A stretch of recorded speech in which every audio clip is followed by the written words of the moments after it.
歡迎收聽由咖啡貓不喝咖啡、黃家貓屎同阿靜子演播嘅官人我重要，好重要嗰個重要啊！作者邵興陳，第687章唔係86章，潛伏之伏呢個字唔識讀。有佢啦，差唔多就係伏喺度啦，即係講緊隨時咁樣吉你囉柚嗰種。哇，咁撚大一個丞相府同驃騎將軍府咧，平靜到咧你都唔撚信，同平時差唔多啫。但係如果係熟悉呢兩府嗰啲咁樣樣將軍嘅人呢，細心一啲就會響中間睇到有啲蛛絲馬跡，係有啲唔同噶噃。嗱，夫人蘇月皎咧係武學高手嚟嘅，雖然咧冇收徒弟啊嘛，但係府裏邊咧有一啲青年嘅啲妹釘咧，都係得到佢指點嘅係嘛，點撥下唔同啲啊，得閒冇事咧都練下啲拳腳，健下身咁樣樣啊，兜巴星人兩嘢嘅。平常嗰啲大漢3-5個咁樣一齊過嚟圍佢哋咧，都唔係佢，即係完全唔係對手。你有冇睇啲奀挑鬼命咁樣啊？打起身嘅時候好狼死啊！近排蘇月皎突然間加強對呢邊丫鬟嘅教導同埋訓練，聽講咧係夫人得閒得滯啊，冇事做就拗到咧，即係拗痕咁樣樣啦，諗住話操練一支娘子軍。嗱，晴兒同蕭小小近排咧都係冇氣唔離身嘅，兩府咧新近都添咗10幾個體格極其強健嗰啲咁樣，哇好撚大隻嗰啲咁啊，半老徐娘嗰啲，即係年少咧就唔知即係少婦好啊，錯把少女當成寶咁啊，一班少婦入咗嚟，佢哋咧都就冚唪唥從特種夜不收同黑衣衛嗰啲度抽調過嚟嘅武藝高手嚟嘅，扮嘅啫，打趴一般嘅江湖嗰啲咁啊高手咧就不在話下。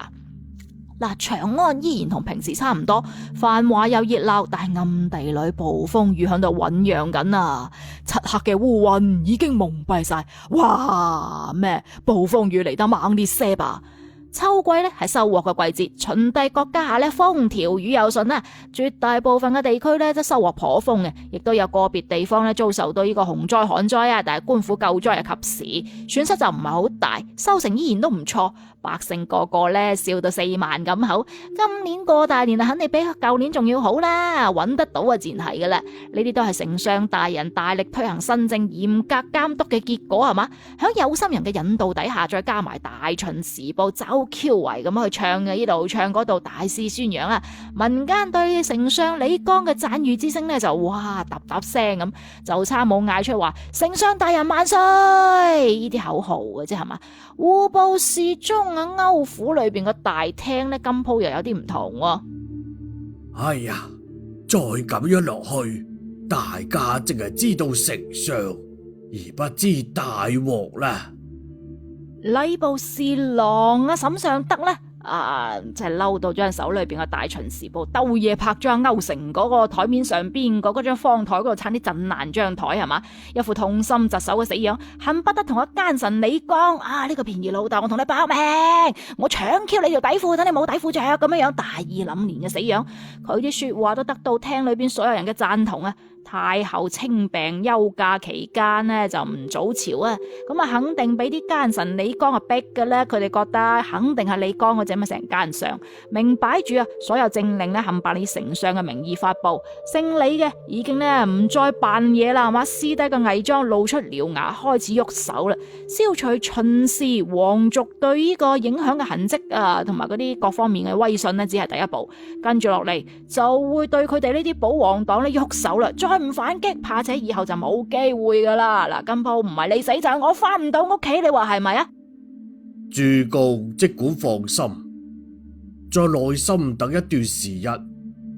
嗱，歐成口風再實咧，面對一班咁嘅元老咁去問責佢咧，都不得不漏緊啲探啲口風出嚟嘅，打消佢哋心裏邊嘅不安先係嘅。嗱，歐氏係長安百年老字號世家大族，歐成係呢一代嘅家主，亦都係保皇黨嘅一員，甚至乎算得上咧係保皇黨嘅核心人物之一啦。只不過咧，佢平時好撚低調啊，撳得好低調係咪？又唔隨便 show 出嚟，幾乎所有人都忽略佢啊。咁直至到阿鄭經出事，俾人哋夾 Q 咗入冊之後呢，保皇黨群龍無首，重新舉一個帶頭大佬出嚟嘅時候，咁啊選呢個龍頭大哥歐成先進入大家嘅視線裏邊嘅啫。鄭經咧做帶頭大佬龍頭大佬嗰陣咧，歐成對佢一啲做法咧就有啲唔滿意啊，唔係好鋸噶啦，認為佢有啲保守。嗱，要對付李剛呢啲咁嘅冚家祥咧，文人嗰套根本冇用噶，要揸住個兵權先得噶嘛。所以佢一路咧就利用呢個家族嗰啲咁啊雄厚嘅財力，然之後咧唔聲唔聲咁樣嚇佢一驚收買啲軍官，將佢哋嘅人咧安插響軍營裏邊，靜候時機。歐成嘅城府就好撚深嘅，口風又密，又唔會普通咁漏出嚟。佢就算知道袁素居同阿鄭經拗上啲關係左搭右搭，搭晒天線啊，策劃刺殺行動啊，佢都只不過係唔聲嚇你一驚咁啊，冇俾予任何實質性嘅支持同埋幫助。一就係佢認為袁素居嘅殺手咧，嗰啲刺客再把炮啊，都冇可能會成功。二嚟係覺得咧個人野心咧，只要話鄭經仲在位嘅話，就算成功做低李氏恢復皇權啊，都唔可能超越鄭經，所以佢繼續咧潛伏再潛伏。鄭經瀨嘢冇幾耐之後，袁素居啲人就揾到話歐成噶啦，雙方一拍即合唔要面咁樣。然之後群龍無首嘅保皇黨咧，重新推舉呢個龍頭大佬出嚟即係歐成認為時機已經到啦，咁先企翻出台面響人前嗰度搞出嚟嘅啫。歐成肯定要企出嚟噶啦，搶呢個龍頭大佬嘅位，一嚟就係野心驅使二嚟咧保皇黨仲係有啲實力頑強嘅世家大族響後邊度撐住佢哋嘅，得到佢哋嘅機會得到佢哋嘅支持嘅話，成功嘅幾率咧就更加大啦。呢鋪搏一搏，單車真係可以變摩托噶噃，就算唔係摩托都係電動車啊，試一試啫，冇壞嘅。話咁快又聽完一集啦，希望大家點讚、評論、訂閱、關注下個小心心。哎呀！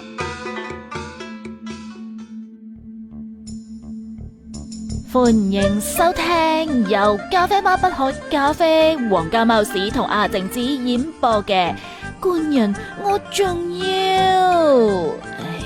好重要嗰個重要啊！作者邵興塵，第687章，臥底當得實在夠難。屎斗啊屎斗啦，即係咁做唔掂啊做唔掂啊，咩叫實在夠難啫？難乜鬼啫？難番茄嗰種。當然啦，成為龍頭大佬等於一下子企喺台面上邊啊，一舉一動咧都受人關注嘅。好 Q 在咧，佢提前做好各種各樣部署啊，撐嘅咧只係一個好嘅時機啫。咁唔擔心黑衣衛啲密諜咧對佢嚴密監視啊。歐成認為家下咧即係時機未成熟啊，佢仲想繼續咧隱個1年半載匿埋喺後欄嗰度。但係李剛咧突然之間玩呢一步棋，搞到佢有啲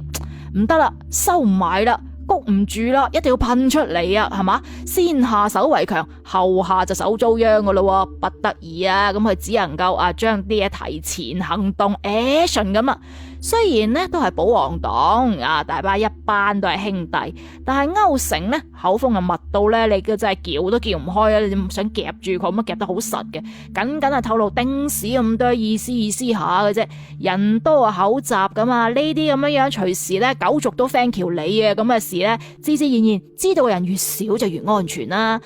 沈尚德咧撩唔到更加多嘅消息，只能夠咧暗地裏咧孖叉咁歐成老奸巨猾，頂你個肺啊！小你喇叭插你媽媽，翻屋企即刻派人將情報傳俾阿李慧。根據呢個情報咧，無憂呢個猥瑣佬田策嗰啲咁嘅謀士斷定啦，歐成極有可能響本月內會喐手，最遲都拖到下個月底嘅啫。只不過冇辦法知道歐成行動嘅具體時間同詳細步驟，只能夠等對方咧出招之後再見招拆招，實在咧就有啲被動啦，係嘛？呢條老嘢真係冇用。丁喜咧就好嬲咁樣孖叉咗一聲嘅。然之後咧喺在場嘅大半都對佢反晒白眼，你咪孖叉咁啊！公共場合就唔好講咁多咩小李喇叭嗰啲嘢啊嘛，最多就係講小李老咪小李飛刀過老毛。佢哋都知道啊，丁喜鬧嘅沈尚德身為保皇黨嘅元老核心，我頂你個肺，你有咁少情報翻嚟做臥底做到咁樣，喂，你對唔對得住份糧噶係嘛？嗰啲演技咁差嘅。大家呢咁啊，全部持相反睇法嘅，唔係沈尚德無能啊，而係歐成實在太老奸巨猾啦，所有人都疏忽咗佢嘅存在。如果唔係保皇黨要推舉一個帶頭嘅龍頭大佬嘅話，呢兜友先俾人推到台前，噌一聲亮相。講到尾咪有一個利益嘅例子。如果任由歐成再佈置靜雞雞咁佈置咗1年半載，突然間咁樣反轉豬肚先係屎嘅話，就算係最後失敗咗，都肯定會令帝國元氣受損。呢鋪真係死直咁滯咯。嗱，總嘅嚟講咧，呢兜友咧就比阿鄭經把炮好多啦。一時之間，成個大堂一片寂靜，所有人都喺度皺眉沉思，諗住話點樣應對阿歐成嗰啲咁嘅陰損招數，啲死人陰謀啊嘛，都難怪大家頭赤嘅，想要企住呢個大義嘅制高點，就只能夠咧等阿歐成先出招啦，然之後先至可以名正言順將所有保皇黨一網打盡。即係但係咧，前提係要知道人哋發動嘅大致時間同行動嘅步驟細節先得噶。無憂呢個猥瑣佬眼珠轉咗幾下，轉咗半日，轉到即係話就要轉出嚟咁啦。望咗下田策溫子山嗰班友，見佢哋依然都係一副沉思嘅神態，忍唔住個心裏邊開心咯。嗱，今日呢個頭功就俾阿爺我搶噶啦，你哋太過仁義道德咧，做唔成大事啊！無憂猥瑣佬突然間鉗咗一聲啊，咁樣，好似有痰上頸咁啊！哎呀，吞啖口水之後咧，先將所有人嘅目光啦吸引翻自己身上，之後先慢條斯理，慢慢咁啊。丞相，謀有一計。跟住咧，2日之後，中央軍團副統帥夏侯衡帶住3萬常備軍、5000鎮守長安嘅城衛軍、3000虎豹鐵騎，移師東平關啊，同清川軍團進行呢個軍事演練對戰。呼呼哈嘿，我搶條底褲係嘛？自從李衛咧升任呢個驃騎將軍，統掌帝國兵權之後，就冇咁犀利硬性嘅規定啦。常駐軍各地裏邊每年都要進行幾次軍演噶啦，各軍團要進行對抗演習嘅，以提高呢個軍隊戰鬥力同埋警惕性啊嘛。呢次軍演好正常啊，只不過係時間提前1個月個零月啫嘛。總之乜撚嘢都好正常。嗱，當日傍晚呢，皇宮大門關閉之前呢，內侍監總管嗰個公公雲公公即係大家知道女人仔嚟嘅，收到黃門小太監靜一家遞過嚟一封信，雲公公呢就問咗佢個名，上咗佢一定嗰啲咁啊銀仔啊，然之後岌咗下個頭，放心啦，本總管記低你個名啦，以後呢肯定重重有賞係嘛？哎呀，吃香的喝辣的，總之年尾出糧分紅嘅時候，肯定唔會少你嗰份啦，都係咁畫餅噶啦嘛，有冇命響係另一回事。信呢係戶部侍中即係戶部侍中歐成親筆書寫嘅，太后武惠妃咧拆都冇拆，直不甩咁派人轉交俾阿李綱，交俾自己個便宜老豆唔係便宜老爺啊。歐成喺信裏邊沉咁之乎者也噏咗一大通冚唪唥都係廢話嚟嘅，簡單提煉出嚟咧，基本上都係表達對呢個太后同埋小秦王好忠心耿耿咁樣非佢捨佢其誰咁樣，其他人都係垃圾咁上下啦。同時痛斥呢個奸臣李綱謀權篡位有不臣之心，係個衰人嚟嘅。咁所以歐莊咧歐成咧就會誓死捍衛呢個皇權，做跟住最後尾嗰句先係重點啊！嗱，請阿太后喺5日之後舉行秋獵，剩低嘅交俾老臣嚟處理。相信我係嘛，我一定咧會保護你嘅。咁真係起晒雞皮。哇，咁快又聽完一集啦！希望大家點讚、評論、訂閱、關注下個小心心。哎呀〜